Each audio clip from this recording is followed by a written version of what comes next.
எத்தனையோ பேர் கோதுமை மணிகளாக விதைக்கப்பட்டிருக்கிறாங்க. அதுல ஒரு தாயினுடைய தியாகம் இருந்திருக்கும்ல.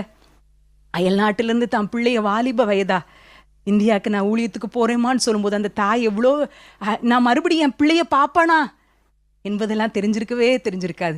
தியாகத்தோடு பிள்ளையை அனுப்பினார். அந்த தாய்களுடைய தியாகத்தின் நிமித்தம் இன்றைக்கு திருச்சபைகள் கட்டப்பட்டிருக்கிறது. நீங்களும் நானும் எத்தனையோ காரியங்கள், உடன்கட்டை ஏறுதல், எத்தனையோ மூட பழக்க வழக்கங்களிலிருந்து சுதந்திரமாக ஆண்டவரை நம்ம ஆராதிக்கிறோம். காரணம் ஒரு தாயின் தியாகமாக இருந்திருக்கலாம். அவங்க திருப்பி போனாங்களான்னு சொல்ல முடியாது. எல்லா மிஷினரிகளுடைய கல்லறைகளும் இங்கெல்லாம் இருக்குது. எல்லா ஹென்றி பவாரோட கல்லறை இருக்குது. எத்தனை மிஷினரிகளுடைய கல்லறைகள் எல்லாம் இங்கெல்லாம் இருக்குது. அப்போ அவங்க திருப்பி தன்னுடைய தாய்நாடு திரும்பவே இல்லையே.